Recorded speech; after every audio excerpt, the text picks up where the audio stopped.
I may be covered in cat hair, but I still smell good. Baby, let me know, how do I look in my do-rag? Don't lie to me, let me rock you all night long. I'm trying to impress you, girl. And you're getting high in the middle of the afternoon off some weed. You smoke a lot of weed, bro. Like a whole lot of weed. What's going on, everybody? Welcome back to today's episode of the Huddle Chat Sports Show, THC Sports, and that's going to be brought to you by yours truly, me, Dallas Clark, also known as Indo is my Nindo. And although the holidays are over, you're a sports fan just like me if you're sitting here watching this, and you know that this is the most wonderful time of the year. We got the beginning of basketball, the drama starting with the NBA season, and it's going to be a shortened season, so we're getting good-ass basketball games every day of the week at the current moment. And then you're looking at the NFL playoffs just getting kicked off this weekend. Very first game is going to be my Indianapolis Colts against that very hot Buffalo Bills team, who I myself here on THC Sports have predicted to visit the Super Bowl and be the AFC representation in the Super Bowl. So we got a tough week coming up here as an Indianapolis Colts fan. But before I get kicked off on this week's episode, I really need to ask y'all, and I need to remind y'all, please, do not forget to hit me up on social media. It's going to be on Facebook at THC Sports or on Twitter at the Huddle Chat. And over there, I've posted up the question on both social media platforms, and I've got a couple questions going on both, and I need your help to help put together my episode for next week. We're putting together a Best of 2020 special edition next week for the NFL season this year. I want to see what was your favorite touchdown dance this year? What was the best catch this year? What was your favorite game to watch this year? Like I said, I need your help to help me set up my episode for next week, help me put together something for THC Sports. And like I said, all I need you to do is go to social media at THC Sports on Facebook and at the Huddle Chat on Twitter and let me know your opinion. That's all I'm asking. It's very simple. Also, and if you're new to the channel and you haven't done it yet, make sure you hit that like and you hit that subscribe if you like my content. That like button really helps me out more than you'll ever know. But tipping off on today's episode, I really want to get started into some of the really good NBA drama that we have seen in this last week. You saw that the Damian Lillard and Steph Curry, they went head-to-head twice just this week.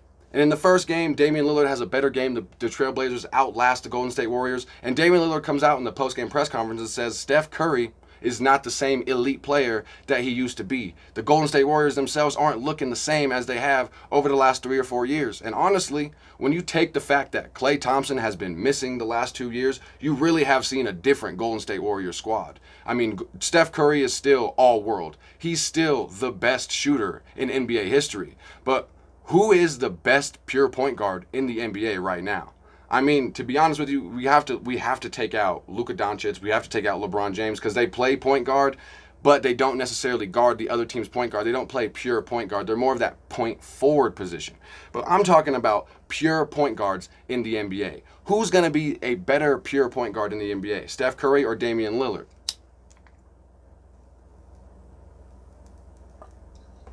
And honestly, it's got to be Damian Lillard. Because when you look at Steph Curry, like I said, Steph Curry is all world. He's the greatest NBA basketball shooter in NBA history. But Steph Curry, he's kind of plateaued at the current moment. Steph Curry has hit the level that we all expect. You don't really see Steph Curry necessarily getting any better than what Steph Curry is at the current moment. He's accurate, he's a sniper, he's a marksman, but Steph Curry is not the best pure point guard in the NBA. When you compare him with Damian Lillard, and honestly, there's really not another point guard in the NBA that you're having this conversation about. It's really just an argument between who's better, Damian Lillard or Steph Curry.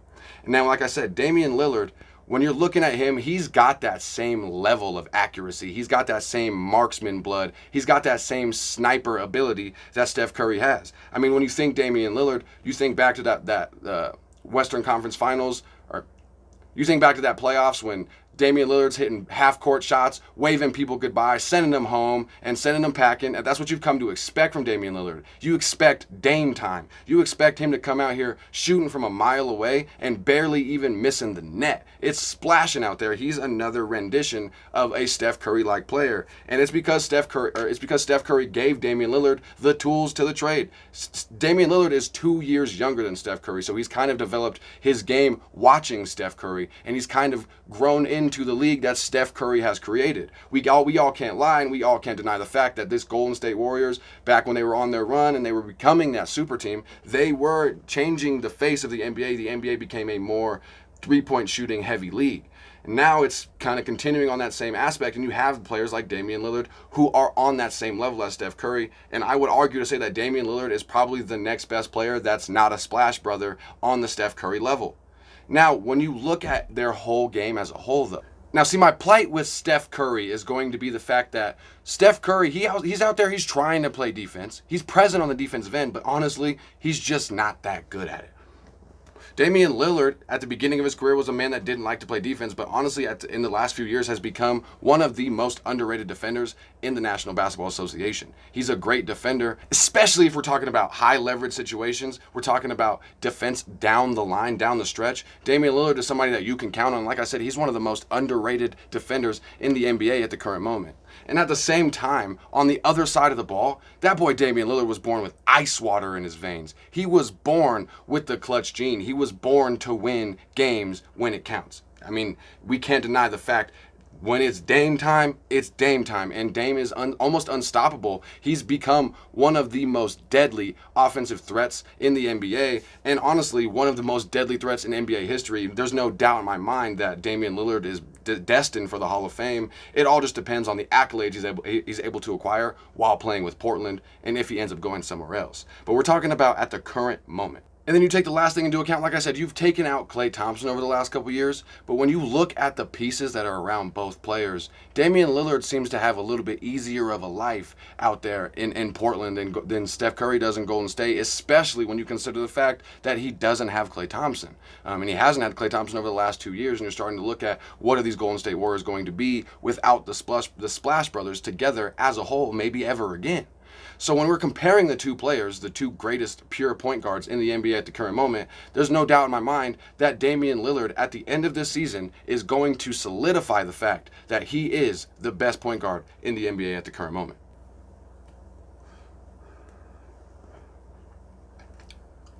Now let's kick it off and get right into what's on everybody's mind, what's coming up this weekend. That's going to be those NFL playoffs that we are all so excited for.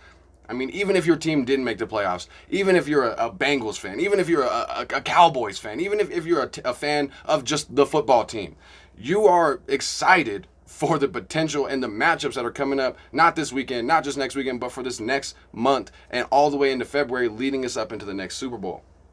I'm absolutely excited. And, of course, to kick it off right, the very first game that you get to see of the AFC playoffs, of any playoff game, is going to be my Indianapolis Colts facing off against that very hot, very tough, and very scary Buffalo Bills team. Now, how can the Indianapolis Colts, the lowest seed in the AFC, get through the Buffalo Bills and go down to Kansas City next week and try to compete with Patrick Mahomes and the defending Super Bowl champions? Honestly, I think this is going to be an absolutely amazing game. And I mean, it's hard to say one of the best games in playoffs because every single playoff matchup is tight like a tiger. And it's super exciting. And I'm fawning, I'm drooling over these matchups this weekend. But I'm hella nervous about what we got coming up against the Buffalo Bills.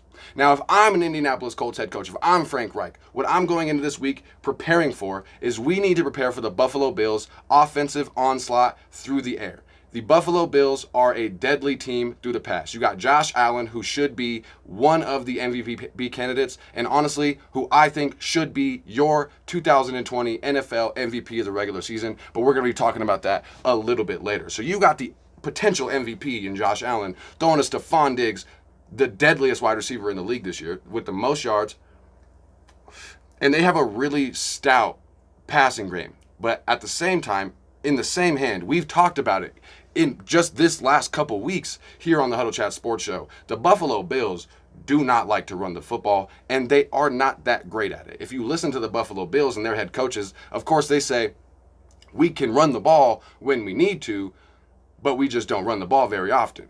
And if you know anything about football in the winter, and about football, not only in the winter, but in a cold weather state, you need to successfully be able to run the football. Now, I'm not necessarily worried about the Colts' ability to run the football, especially not after that 250-yard, 2-touchdown performance from my boy Jonathan Taylor from Wisconsin last week. No, I'm absolutely ecstatic and excited about the potential of our running game. But what I'm not super excited about is what has happened to the Indianapolis Colts over the last 3 weeks. In our barely win that we had over the Houston Texans, in the fucking ridiculous loss that we had against the Pittsburgh Steelers, where I don't want to put the blame on the referees because we put ourselves in a lot of shitty positions after going up 3 to 4 possessions before halftime, and we allowed them to come back into that game. But one thing that really successfully lost us that game is if you go back and you look at the stats, look at what Jonathan Taylor and Nyheim Hines were able to put together on the rushing side of the ball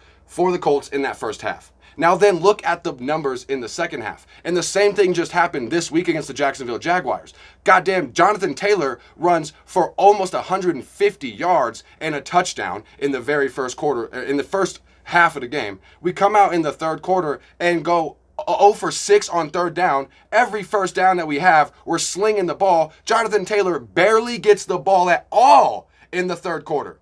You can even ask my girlfriend. I'm sitting next to her looking at her on the couch, and I said, dang, like, what are we doing? Why are we not running the ball, especially considering how goddamn great Jonathan Taylor was by halfway through the first quarter? We should have been able just to turn around and hand the ball and end the game from there for the rest of the day. But for some reason, we have this thing in us when we're doing well at halftime. We go in and say, all right, guys, it's time to change the plan. Oh, man, Rivers, it's time for you to step back and throw the ball 50 fucking times the second half. And that's just not how we're going to get it done. If we can come out here and we can establish the run game with the greatest offensive line in the NFL, and we can come out here and we can rely on those nice, young, explosive, beautiful running backs that we have in Jonathan Taylor and in Nyheim Hines, we can establish that running game on that very decent defense that Buffalo has, and then allow Phillip Rivers to work from there. But it's not going to work well if we don't do what we're good at. We even have hats. It's our motto: run the damn ball. So if we can prepare for an offensive onslaught and kind of prepare Rock Ya-Sin, Xavier Rhodes, prepare our secondary for an offensive onslaught and let them know, yo, you guys are going to get attacked all game this game, and this is going to rely on the Indianapolis Colts secondary. We can shut their pass down. We can force them to try to run a little bit more, what they do not like to do and something they're not good at, while on the same hand trying to do the exact opposite on offense. Run the ball as much as possible and let Phillip Rivers make moves when he needs to. But other than that, just letting Jonathan Taylor and Nyheim Hines run the ball, it should come out on top and in our favor if we follow that game plan. But of course, it's going to be a tough game. Like I said myself, we had just a couple weeks ago on the Huddle Chat Sports said that the Buffalo Bills are going to be the AFC representatives in the Super Bowl. So I definitely don't think the Buffalo Bills are going to be an easy game. And if we can get past the Buffalo Bills, we will still be the lowest remaining seed in the AFC, which means that we will have to play the Kansas City Chiefs that next week in Kansas City. So we're just going to take this 1 week at a time. And I think this is a game that the Indianapolis Colts can definitely win, and we can definitely shock the world. I think the Indianapolis Colts, if winning this Buffalo Bills game, can bring enough momentum into Kansas City, and we might be able to play a decent game. The only thing that makes me a little upset about the Indianapolis Colts right now is we went 11-5 this season and almost missed the playoffs because of our own mistakes and our own mishaps, going 1-4 against eventual playoff teams. The only two playoff teams that we didn't play on the AFC side of the ball would be the Kansas City Chiefs and the Buffalo Bills. So I was really hoping that Tennessee could lose that game so we could go through the revenge tour, go through Pittsburgh, go through Baltimore or Cleveland, and go through Tennessee, go through that revenge tour. But now we're going to have to go through Buffalo, then Kansas City, and then whoever's remaining from the teams that have already beat us this season. So we're going to have a tough time here in this playoffs. But as a Colts fan, of course, just making the playoffs at 11-5 after our last season and finally returning to the playoffs without Andrew Luck and with Phillip Rivers at the helm, I'm feeling great. I'm feeling confident, and I'm really excited to see what we can do, and then we can start working on what we need to do for the offseason to get better. But I think the Indianapolis Colts have a great chance against the Buffalo Bills this weekend. Like I said, I think it's going to be one of the most intense matchups that you can watch, and I'm super excited that it's going to be the first game to kick off the NFL playoffs this season. Hopefully it comes out in my favor. Hopefully next week when I'm talking to y'all, I don't have a box of tissue sitting next to me because I'm heartbroken. But I would like to thank y'all so much for tuning in to this week's episode of THC Sports. And again, please let me remind you, let me plead with y'all, let me remind y'all, do not forget to hit me up on social media at THC Sports on Facebook and at the Huddle Chat Sports on Twitter. Let me know. I've got them already posted out. You don't even have to DM me or anything. You just have to comment on those posts. Let me know what your favorite moments were in the NFL this season.